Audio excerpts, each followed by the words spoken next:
Hey, what's going on, my friends? It's Dave Sharpe. Welcome to Wake Up Legendary.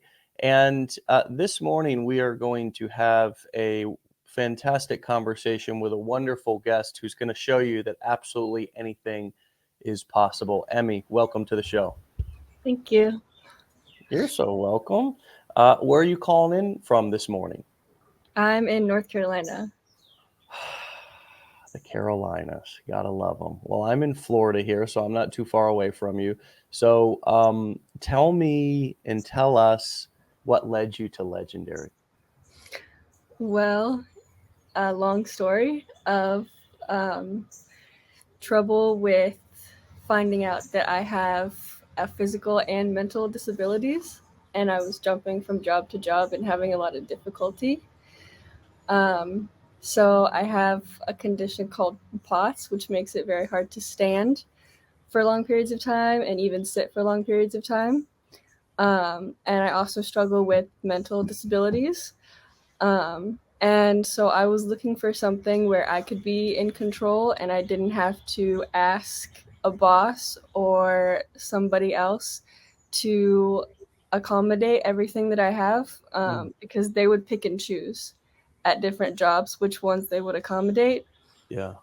And I was scrolling through TikTok and I saw someone talking about being able to make as much money as you want from home.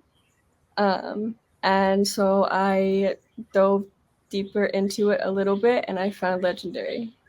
Here we are. Yes. We're, what did you think when you started to listen to some of the videos and you began to take the 15-day challenge? What was your initial reaction? Um, this does not seem possible. It might be um, someone else just trying to do like a scam or something like that. Um, but it's absolutely not. And now you realize that that's a pretty normal feeling, right? That, to think that something's too good to be true. And I want you to speak to other people who are listening out there who have mental illness, who have physical disability, etc. Talk to us, and because I have addiction, and I have, I struggle with mania myself. More kind of not depression as much, but the opposite of kind of mania, right? Um, Talk to our friends out in our community who feel like it's the double whammy. It's too good to be true, and it can't happen for me because I have disabilities and limitations. What would you say to those people who are thinking, or experiencing that? I would say that it is possible. It may take a little bit of time and a lot more work, but it is possible. I just recently got my first four-figure commission from it, and I've been doing this since October. Mm, But I have learned so much about myself and about my view on the world and about other people, and that I am not one to accept failure of myself or defeat of myself. I will work until I see something, because if I accept failure or defeat for myself, then other people who have said that about me would be right, and I don't accept that. so what have you learned about yourself that you either weren't sure about before, or you completely didn't know? Um, I learned that I need to think through things a Mm, lot more than it seems for other people, and it takes me longer to form a thought. mm, And I didn't realize before this, but I am very bad at lying, and I did not know this. And it came to my attention when on one of my lives that someone said to me that out of everyone she has seen or noticed doing this similar thing is that I'm one that she can trust because she feels that I always speak my truth and I'm always myself. Mm. Well, that's a great gift that you found out about yourself.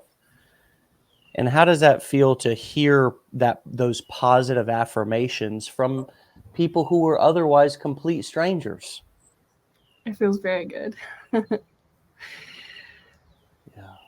Kind of makes any negative or mean comments that you've heard from other people in the past sort of dissolve a little bit more, maybe not totally go away, because words do hurt, but you know that they're not true, or you're believing that anyways. You're on your way to believing that, right? To believing and realizing and almost being reintroduced to yourself, or introduced to yourself for the very first time. That's kind of how I felt on my path to entrepreneurship. I was like, I didn't even know this about myself. I didn't even know that I had work ethic. I didn't even know that I thought I was lazy, but it was really just that I hated going into the jobs that I had. You know, it wasn't, once I found something that I was passionate about, I would work into all hours of the night. Have you found that you really have an amazing work ethic too when you're passionate about something? Yes, yes. Whenever I think of something, I will work on it. I won't just put it to the side like I might have at other jobs before, but when I'm passionate about it, I will continue to always think about it, and I will go until I see results and I am happy with what I have done. Yeah, that's great. And you're building confidence because of it, right? It's like there's no better confidence builder than entrepreneurship. Whether you're working a lemonade stand on the side of your street, or whether you're doing an online business. Now, this, Emy, isn't your first venture. You've done some offline, not online, offline MLM and stuff like that. Talk to us about why this online venture is different and what's better about it for you. Being online compared to in person. Yeah, and things that you've done in the past, such as the MLM venture that you did previous to this. I don't know what that was, but you had said to us that you have done MLM in the past, just not online. It was all in person. Yes. Um,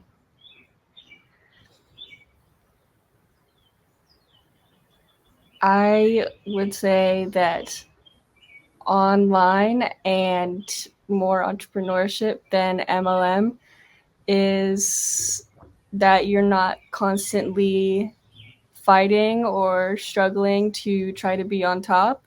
Mm. Here, you are more going at your own pace and doing it how you want to do it. And you don't have to ask someone before you do something if it's going to cost you getting someone below you. In an MLM, I was standing on the side of the road asking people to sign up for nonprofits.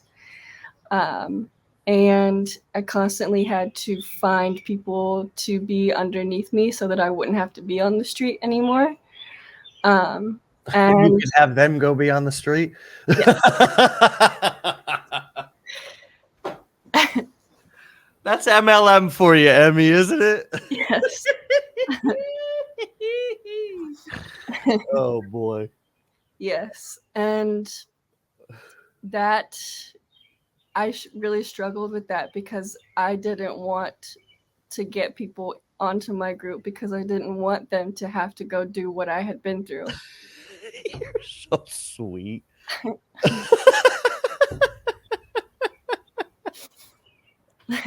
Oh, Emmy. I did something similar. I lived on a house that was on a main street, okay? Ninth Avenue in St. Petersburg, Florida. And I got into an MLM. And I thought, "Oh my god, I live on a main street. I'm going to put signs out there and be rich," right? Cuz so much traffic, right? I'd wake up every morning, of course got no calls. In my signs had always been kicked over by a homeless person sometime throughout the night.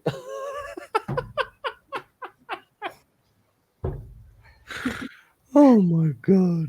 Oh, Emmy, Emmy, Emmy, Emmy. It's a wild world out there, isn't it? Yes. Some of the things we try for money, it's just hilarious. Yes. Um, so now you're online. What was it like for you, especially with some of the things that are your struggles, which you are turning into your strengths? And I like your TikTok handle. Okay, Thank you. I like that a lot. What was it like for you to go on to camera and be on camera, put yourself out there? Um, Actually, I thought it would be a lot more difficult than it turned out to be because when I'm on camera and talking to people, I have a better time of communicating than when I'm out in person communicating with people. Mm. So I learned that about myself, and um, I learned that people are going to judge you no matter what you do, and whether you have like a social media where you just post pictures on Instagram, you're going to be judged whether you put something out there where you're talking about online education. They're going to judge you no matter what you do, and how you do it. So just do it. Girlfriend, I hear that loud and clear. So whether you're posting cute cat pictures or whether you're posting edutainment content that makes you money, they're going to judge you no matter what. So you might as well make you some dadgum money, huh? Yes. So I love it. And it's very true. It's very true. And so, how do you deal with negative comments? How do you deal with trolls who, leave comments on either your videos or if you go live? I mean, that can be a different, strategy of whether you're just kicking them out or whatever, but or whether you're but how do you deal with it? Do you just block them? Do you just move forward? Does it sting less when somebody says something negative online now than it did at the beginning? Talk to us how you deal with your haters. Um, in the beginning, it did hurt a little bit more than now, but I don't look for the negative comments. I look for the positive comments. And I look to see if anyone has heard what I had to say or felt that it changed their life in some way, because I am going to remember those more than I remember someone saying, "Oh, you look funny when you talk," or "you're slow," or something like that. Mm. I would like to just say that I experience you as calm and clear and amazing. I Thank just you. want to, yeah. And that's how everybody else experiences you. So I'm glad that you're focused more on the positive feedback than the negative, because the positive is when somebody's giving you positive feedback, they're an abundant mindset and they're not afraid, they're not, judging, they're giving of themselves and they're not afraid to give somebody a piece of their, let somebody else have the limelight. And those are the kind of people that you want to surround yourself with. It's people that feel good enough about themselves to compliment you, right? And to actually notice the positive things about you, because we all have positive things about us. We all do, I mean, I'm even thinking again, reading your handle, struggle is strength. I've had anxiety my whole life, really, really. really bad anxiety. That's something else that I struggle with. But you know what? It makes me more cautious. It actually can be a strength. It makes me think I'm a big risk taker, but I've got a lot of anxiety. So it kind of balances. It kind of creates a little bit of a balance for me. A lot of people have noticed that with their ADHD. They can be really kind of all over the place, but when they finally find something that they're interested in, they realize, wow, I can also really, really, really focus, you know?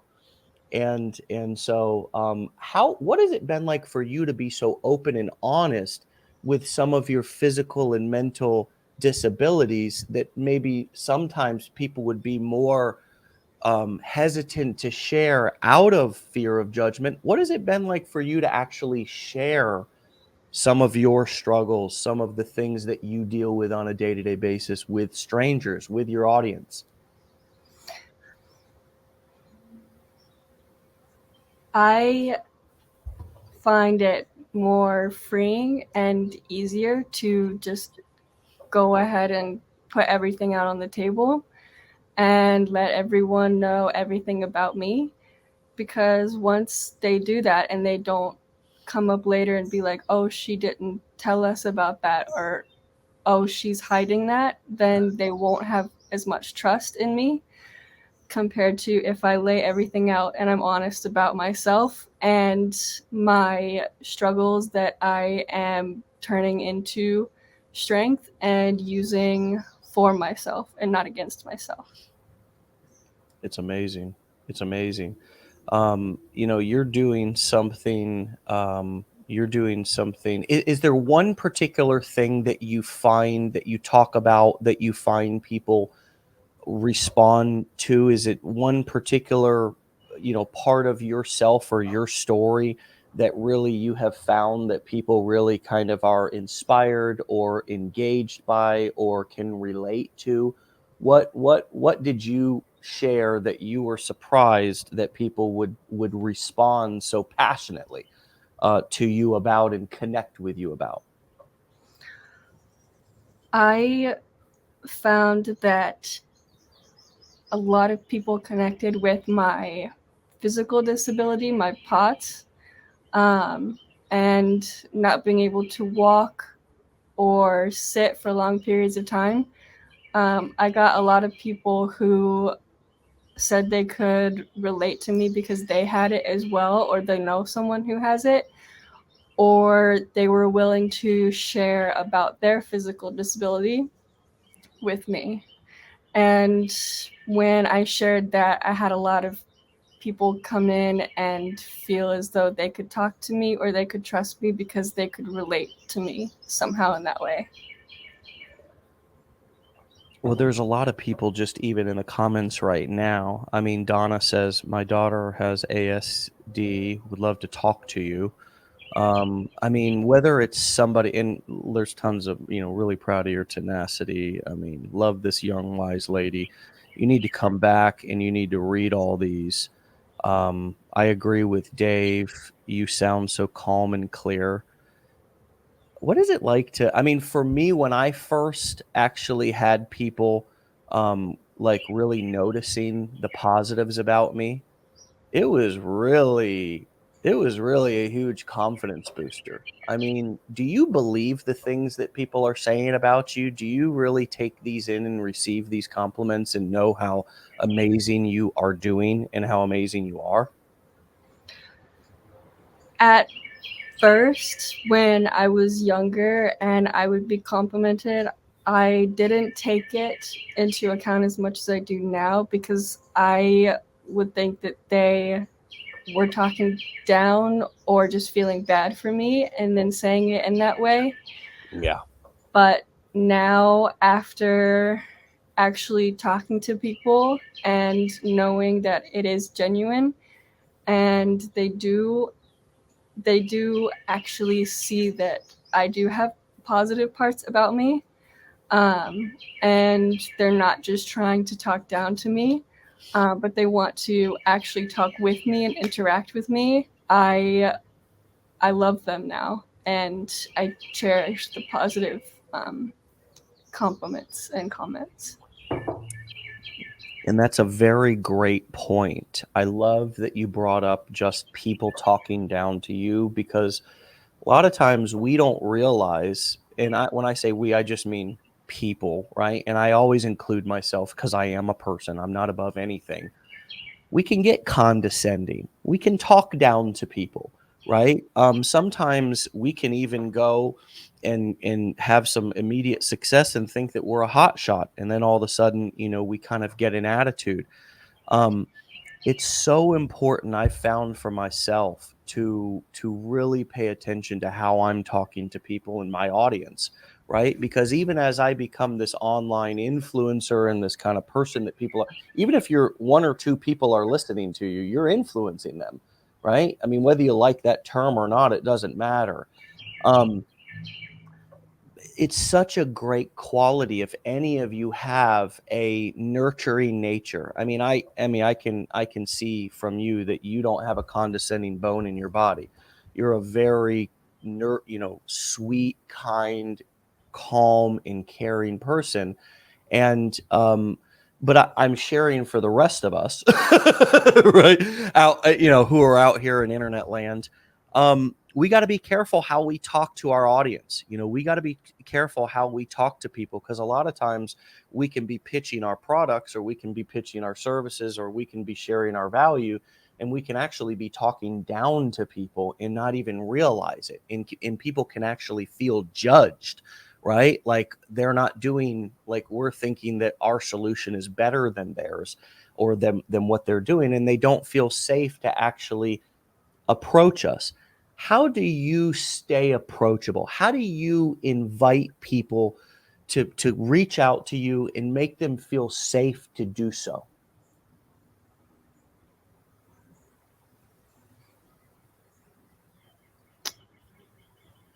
I would say that I just try to talk to people as if I was trying to become their friend, and just getting to know them and wanting to talk to them more than just one time on the internet.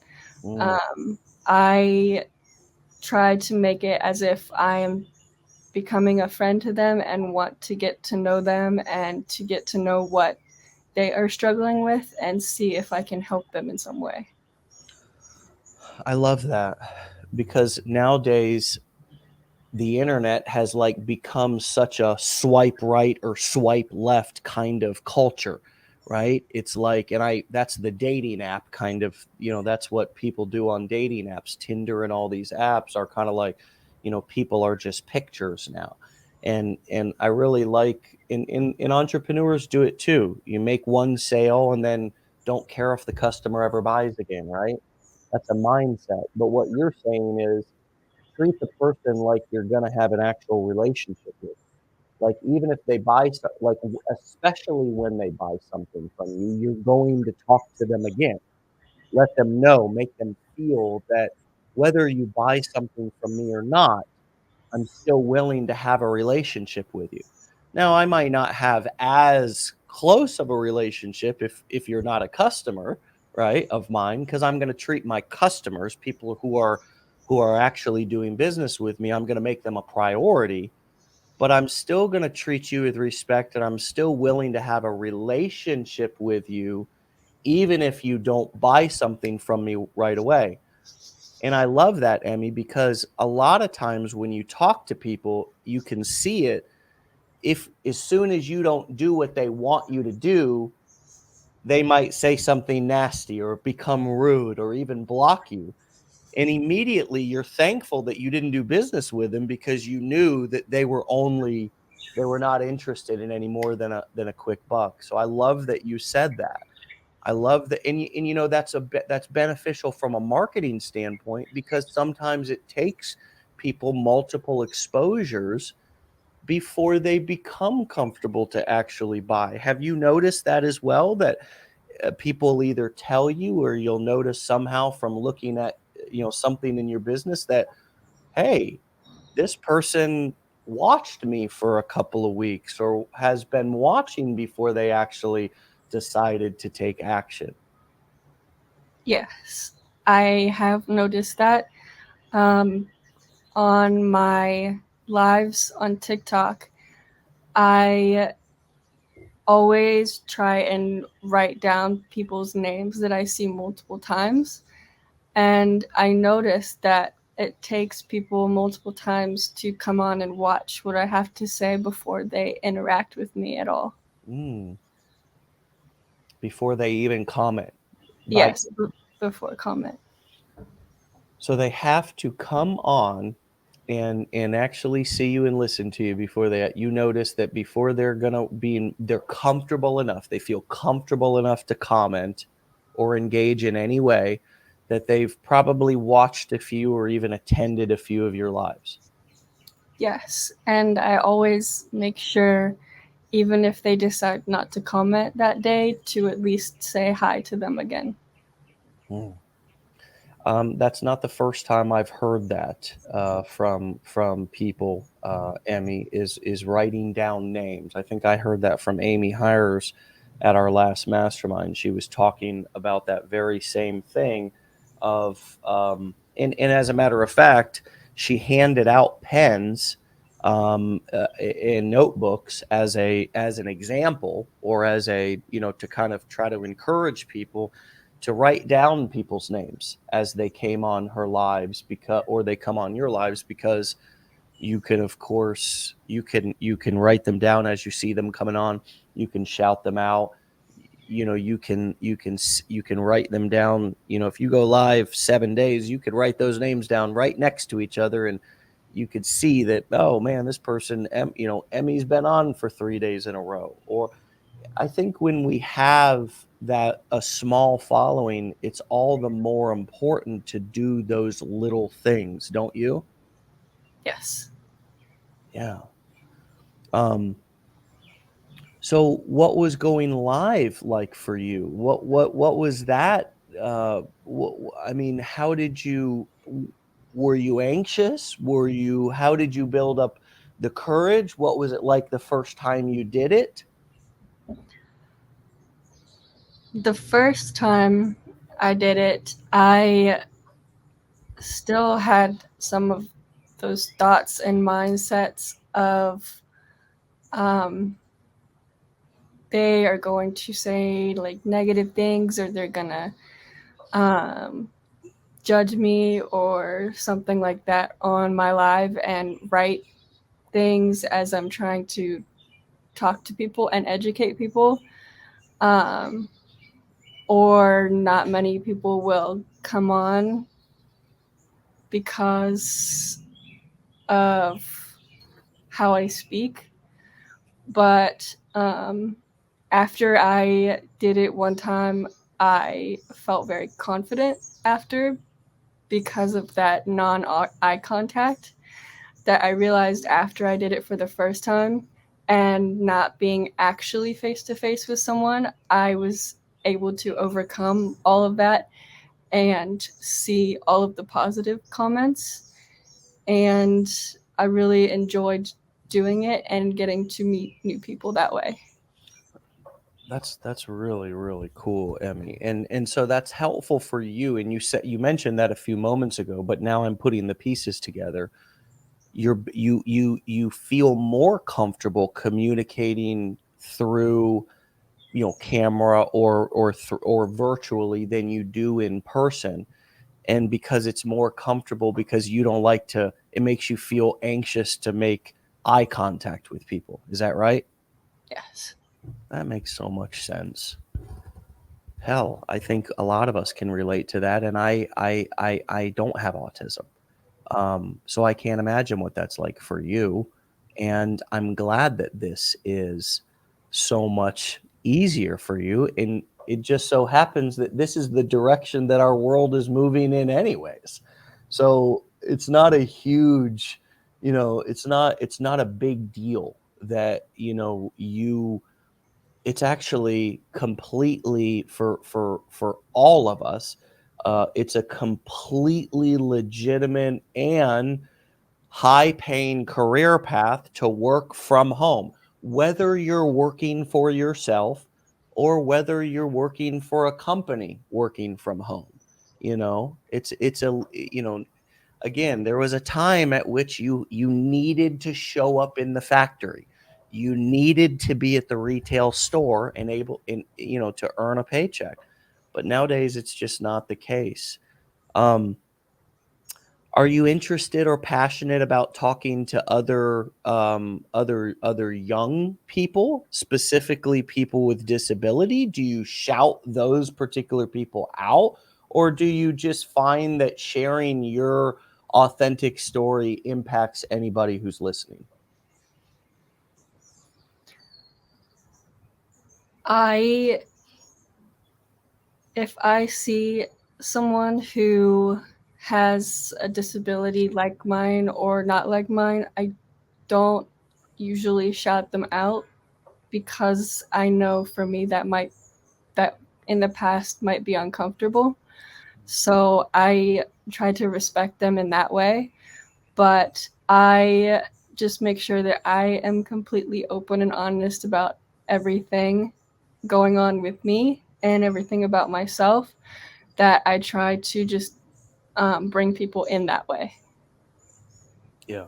I really like that. And there's no person who can help us better understand how to respect people than, somebody like yourself, somebody who has a particular disability. That's helpful. And that makes a lot of sense. That makes a lot of sense. There's so many people in the comments who are just really, relating and identifying and being inspired by your story here and your desire to share so vulnerably.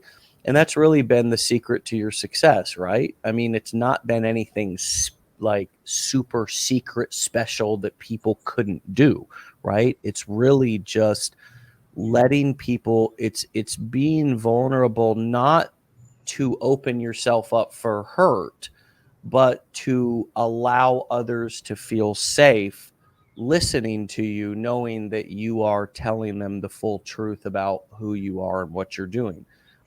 Does that feel like it fits? Yes, yes. Um,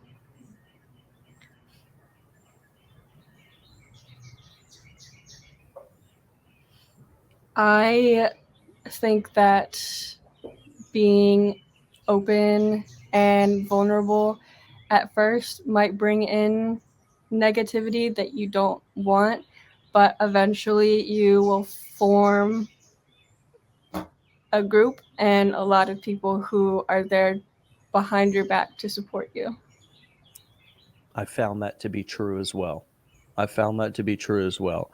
When I first started marketing in 2000 and um, like 2010, um, I was sharing my story of homelessness, addiction, so forth, because that's what I had been doing not too long ago.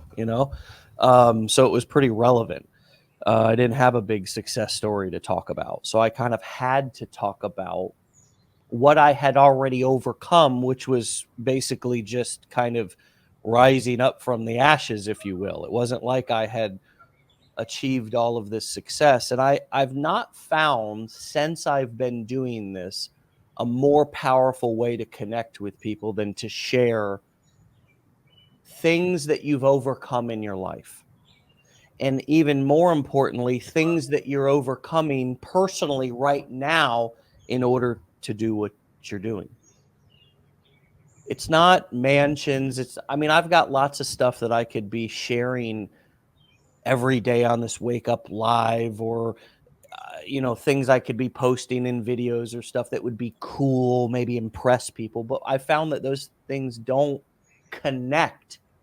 People don't connect to those. They might be impressed for a minute before they start feeling jealous or envious, or right. These are all real things that people feel, right? A lot of times it's not helpful to see somebody else's wealth. It's helpful to hear somebody else's story of what they've overcome. And that's a lot more motivating than somebody showing me all of their wealth, right? Because I can't even relate to that anyways. And so this is, although it's different details, Emy, in different, struggles, this is exactly how I made my, I guess, first steps into this career path. And it was to use what I had. I didn't have a success story. Everybody comes in and they say, well, how do you do this or promote that product or get into this niche without a success story? You create one. None of us have dadgum any success when we first start with something. We got to go out there and we got to create it, and we got to use what we have. And each one of us has this beautiful gold mine of experiences and life stories and struggles that, let me say it like this, we all have a mess that we can turn into a message if we want to. And there's nobody better to speak on that than you, Emy. Turning something that maybe even before you thought was a liability only, but now realizing that, hey, these are assets. I can use these to share with people to help them to not feel like they're alone. And in doing so, I create community and I build trust. And then I can make recommendations that people will buy, that they will get value from. And in turn, I can make a living doing that. And that's a beautiful, beautiful way to make a living. Do you agree with that in terms of how the business model itself works? That you deliver value and you establish trust. And once you do, you make recommendations for products and services that help people. And in turn, you get to make a living. Isn't that a good way to summarize what we do? Yes. Yes. Yeah. And if you want, you can then create your own courses, coaching, or events, but you don't ever have to. You can just recommend other people's products and services or digital products and continue to make a living that way. When you saw these business models that we were explaining the core for, was it a breath of fresh air? Was it a relief to you to be able to sell digital products on the internet versus the physical products in person? And what else have you discovered that you really like about this business model that, that others may not realize yet because they're still new?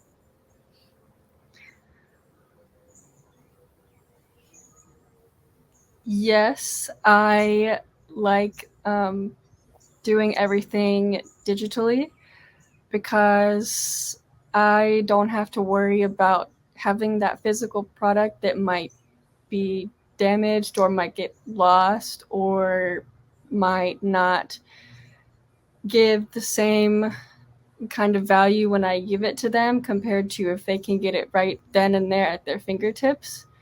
Um, like if I have a physical product and it takes a while to get to that person, then they might lose their excitement about it compared to digitally. They have it right there and they can go in at their own time and do as much or as little as they want with it, but it's always there.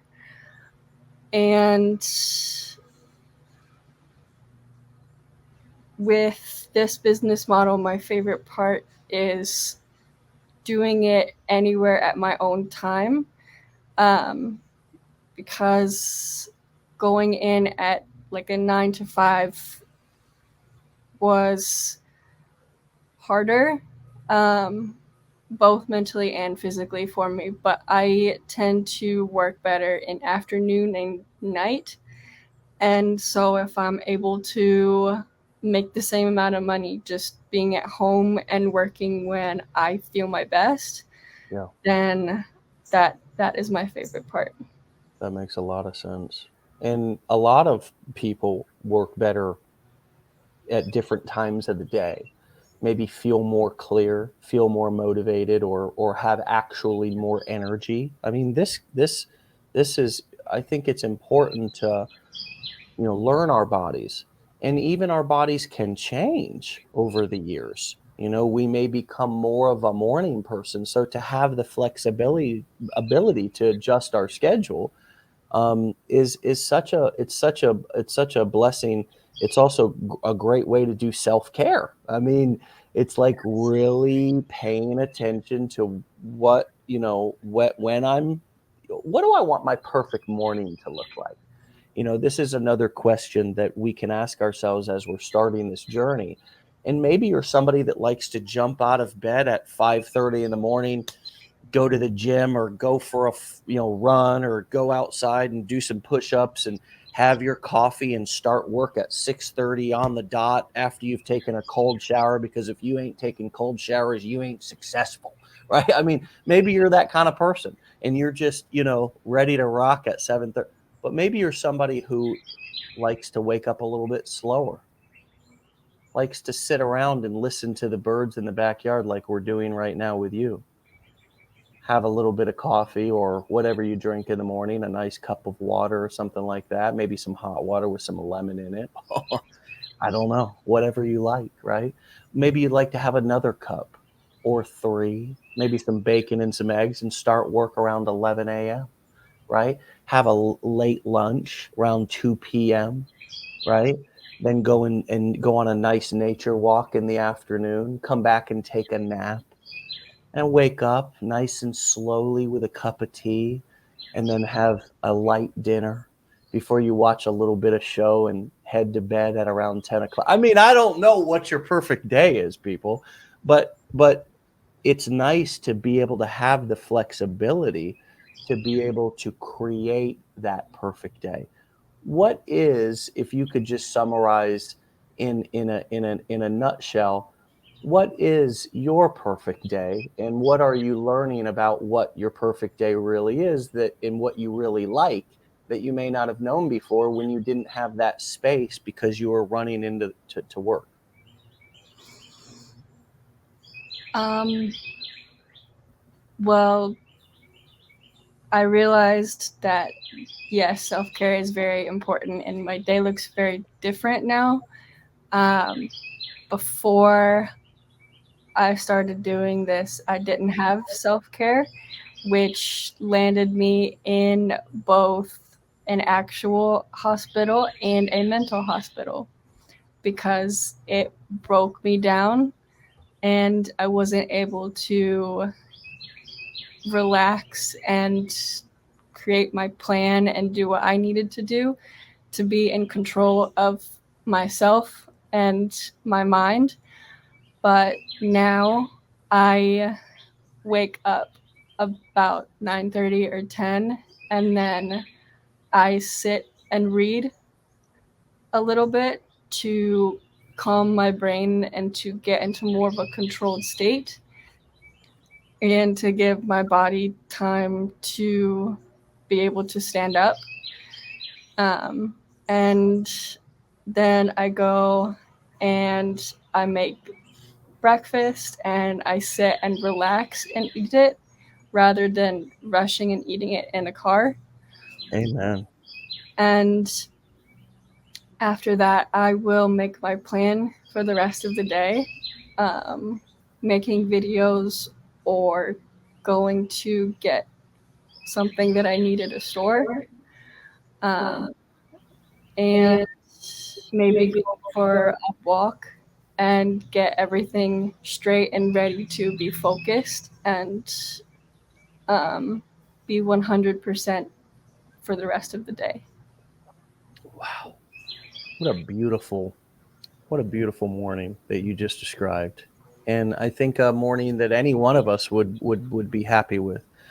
I know for me, I used to think that I wanted to be in a 20-room mansion and be flying, traveling the world all the time. And I'll tell you what, really the only thing that I want to do is just sleep in, hang out around the house, right? Have a little bit of coffee in the morning, not have to rush out to go anywhere. Come on over, do Wake Up Legendary at 10 a.m., have a nice conversation, have another cup of coffee. I mean, similar things. It takes me a little while to get ready and get my plan. But you mentioned such a great word, plan. You know, it takes time to make a plan. I mean, I got to wake up in the morning and get the cobwebs, spray a little WD-40 up in there, and get the wheels turning. You know what I mean? It takes a little while. And you're right. You also mentioned another thing that that I think we take for granted. Actually being able to sit down and in a relaxing way have breakfast and not be rushing with it out the door. Emy, thank you for reminding all of us how nice that is to just sit down and just have a breakfast that you're not rushing or throwing in your mouth as you're walking out or worse yet, how about this one? Not eating anything at all because you don't have time. Yes. And do you want to know how effective I am when I don't eat anything in the morning? Not good. Not very effective at all, you know. So, I wonder how often you sit back in that backyard and listen to those beautiful birds. Every day. Mm. It's nice to be home with them as well, and be able to enjoy nature right there in the backyard, right? Yes. Very happy for you. Very happy for you, and so is everybody here that's listening in. Give us one final piece of advice, but I want you to give it to yourself. What advice would you give yourself if you were just getting started out today?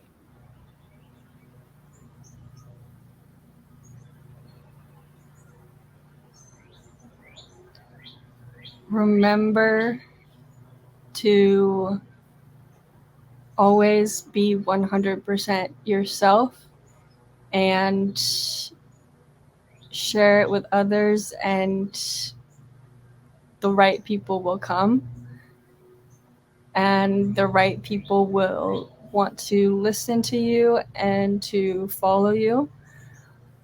And don't give up, because if you give up on yourself, you are the last person who has given up on you.